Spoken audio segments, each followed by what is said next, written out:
Before the entire project started, we went to different organizations and we asked them, which country needs help the most at this moment?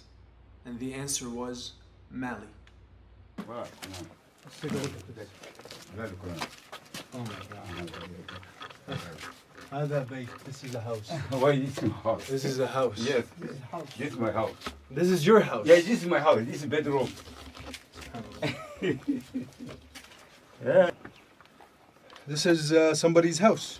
My house. His house. This is his house. Yes, this is my house. My house here.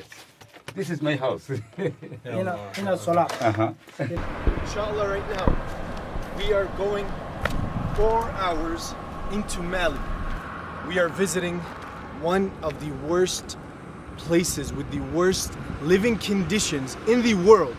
All right, so apparently they told us that we will see something that we've never seen before. All right, so the team is excited, and inshallah, we will take you guys along. So let's do this together. Most of Mali actually has no water. Like literally, they have no water. It was heartbreaking seeing, people actually die from thirst. We hear a lot about it, but when you see it, you realize how big of a problem it is. It was a total shock that we actually share this planet with people who die from thirst. I didn't imagine that we would see people who will actually beg us for water. And the one issue that hurt the entire team the most is the process of how the villagers get water and how easy it is to prevent such difficulty. So this is how they get water to the village, and each gallon is extremely expensive for the average family. So a well would actually solve all of that. Even though they have no food, okay, they have absolutely no food. I remember only one person throughout the entire tour complained about food. Every single village, every single leader of all the villages complained of one important issue. They all said, please bring us water. Please bring us water. Please bring us water. I do not think this statement will ever leave my head from how much I heard it in Mali. So basically, a lot of people we're gonna walk together to where they get water from, to show you how difficult it is to get water. Half the village is following us, but it's all good, inshallah. So we're gonna go to the well, inshallah, and so we can show how difficult it is to get water. Right here. You see that? You see that? Yes. You see that? This is your well? This is yours.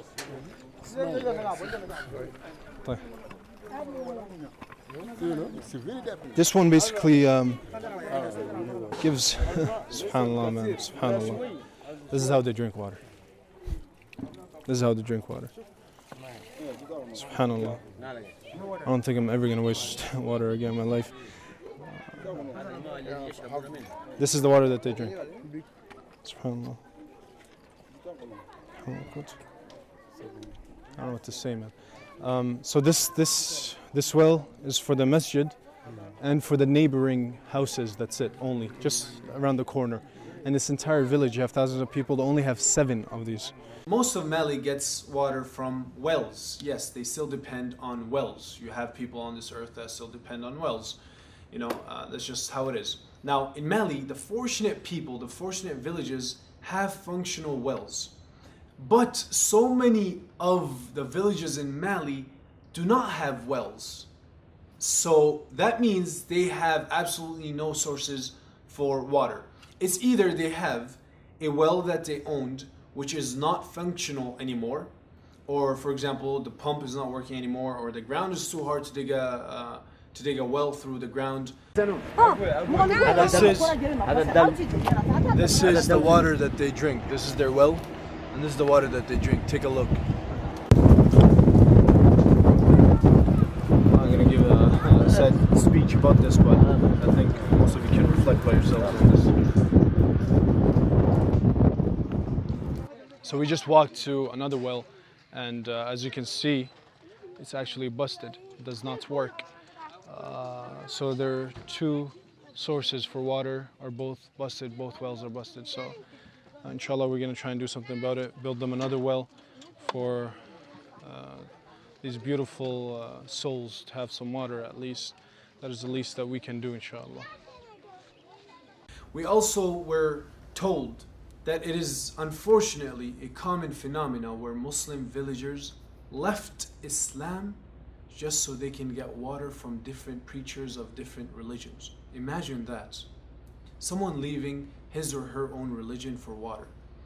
We've also been told that, unfortunately, some preachers said to some Muslim villagers, "What did Muhammad bring you?"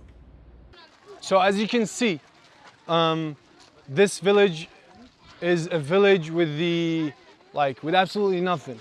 So basically what we're trying to do, inshallah, this is one of the main villages that we aim to rebuild.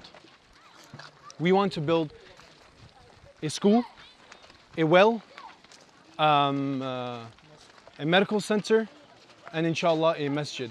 ما هذا؟ هذا masjid. Do you see, this is a masjid. This is where they pray. And in Salat al-Jum'ah they have to walk miles away. So inshallah we want to rebuild this entire masjid as this box. It's not even a masjid. Inshallah, for the entire village. 3,000 people share this masjid. 3,000 this box. 3,000 people share it. And I want to show you something else. This is the masjid, and right here is the washroom for the masjid. Okay? Right here, wash your steps safe. This is the washroom for the masjid. Right here. There's actually nothing. Look. This is the washroom for the masjid. Subhanallah. شيخ مصطفى كيف يتوضؤون؟ هنا؟ هنا يتوضؤون. This is the washroom, this is where they make wudu, this is where they make everything. This is where they make everything. هنا يتوضؤون. Subhanallah. Yes, Sheikh Mustafa. Look. You sit here and you make wudu. Someone comes. Huh? This is how they make wudu. But with all of that, and with all the difficulties, most of them still hold on to their faith in such an inspiring way. Even what they have to go through just to pray is mind-blowing. The mosques are nothing but bricks of dry mud put on top of each other. And continuously, they have to keep rebuilding the structure of the masjid because it's so weak, especially during the rainy season or when it gets windy. They have to keep rebuilding the masajid. So as awkward as this is, the entire village is looking, but I want you to check this out, mashallah. This is the beauty of Mali, mashallah. It's very nice. The trees are humongous. I feel like I'm in Avatar. But yeah, so we're in a masjid right here. And again, I want to emphasize the humility of the masajid. And still everyone comes to the masajid. Our masajid, mashallah, but they're empty. So I want you to look at how humble this beautiful masjid is. So if we can come inside. You can tell Mohammad, they decorated it. They wrote Mohammad. We actually spend thousands and thousands of dollars on just decorations. But you can tell right here, this is what they make wudu with. And I'm guessing this is to separate the masjid for the women. That's it, that's the masjid. It's very simple, nothing else. This is for one village, and this is what they pray on. This is their carpet. Actually, we just prayed on the floor with nothing else. And you can see the skin of the animal, whatever the animal is, a cow, I'm guessing, for the imam. Just something, on the higher class for the imam. Right here, I'm guessing this is the broom for the masjid, to clean the masjid. It is very, very common in Mali, and actually all the villages that we visited, it's common for them to travel long distances during Friday prayers just to go to a large mosque that's going to fit a large group of villages in the surrounding areas of that mosque. So they all have to walk 10 kilometers, 12 kilometers just to go to Jum'ah prayer. As you can see, they actually built this masjid from mud. Just mud. They put mud on top of each other and they build a masjid for themselves. And this is where they make wudu, as you can see. And this masjid, or so-called masjid, basically what they use it for is, just 5 daily prayers. But you have more than 5,000 people who share this. And when it comes for time for Jum'ah, they have to walk 7 kilometers to the big masjid every Jum'ah. So this is just something that's just put on the side, and then they have to walk for the big masjid. Not only do they walk just to pray, the kids also walk distances just so they can go to Quran school.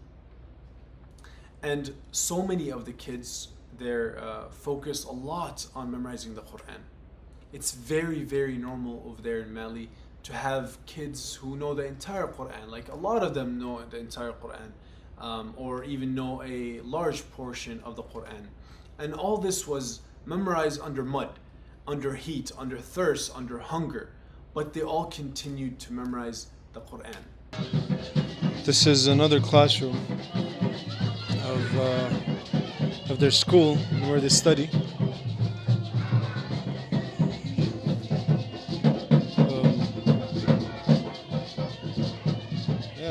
Welcome to Mali. SubhanAllah, nothing comes to my mind other than us being grateful for the schools that we have. For the schools that we have and the education that we get and the money that our parents spend in order for us to go to good schools, to good universities.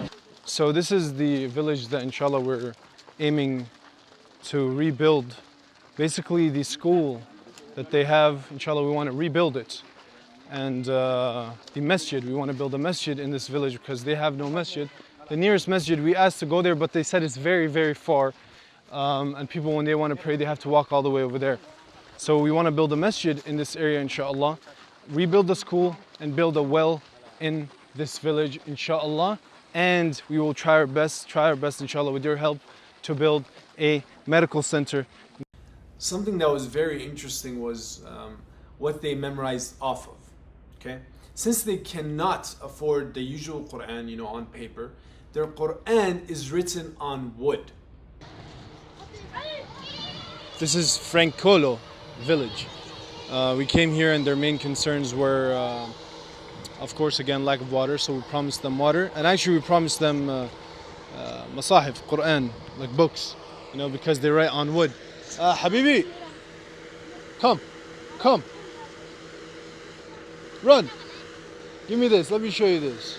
This is what they read Quran on and write Quran on. Here you go. And let's not forget, guys, that a lot of the kids in Mali have malnutrition diseases. And that is something that totally threw me off guard. Epidemic malnutrition diseases such as kwashiorkor, such as marasmus, because they have no proteins, they have no calories to intake. Assalamu alaikum wa rahmatullahi wa barakatuh. We're in a village in Mali, and I noticed something and I want to direct this especially for the Arab in the Gulf countries. This is a disease, and most of the children in this village have it. A disease that's called kwashiorkor disease. Basically what this is, I want you to take a look at this. Okay, extended stomach. Look at this. Do you think this is because they have a lot of food? This is because they lack protein. I bet you they've never ate meat in their lives. Yellow eyes, anemia. No iron, no blood. Their RBCs are down. Look at this. All of them. Look at this. All of them. It means they don't have food. This is a disease that's very popular in Africa because they don't have food and they're smiling. So to the people who waste food, who waste lahma, who put food for villages, and 3 people, 4 people, 5 people are sitting down eating, and then they throw all of it away. For the people who waste millions of dollars on nonsense, look at this. They have absolutely nothing. Right now, we built a village for 2,500, for 2,500. We built a well that's gonna give to the entire village for $2,500. They had no water. We built a well for $2,500. So for the people who are wasting millions of dollars for nonsense, you can be saving a village instead of wasting that money. So this is just a reminder for all of you to, inshallah, maybe reflect upon the money that you are wasting. It could be saving thousands of lives, but here is the message, and the rest is up to you. Not only the kids, a large percentage of every village that we visited had patients that require immediate healthcare intervention. But lack of health centers and money prevents them from getting such help. And Sheikh Mustafa was just telling us something that hit me real hard. When a female is pregnant, the husband has to tie her on the motorcycle, and take her on the motorcycle 10 kilometers to a medical center. And this is something that's very normal to them. A husband tying his wife and taking her 10 kilometers into a medical center. Look at this. It's like in a movie or something. Look. What is this? A lot of us live in mansions, and look at these people. Looks like a movie. Wallahi, look at this. Subhanallah.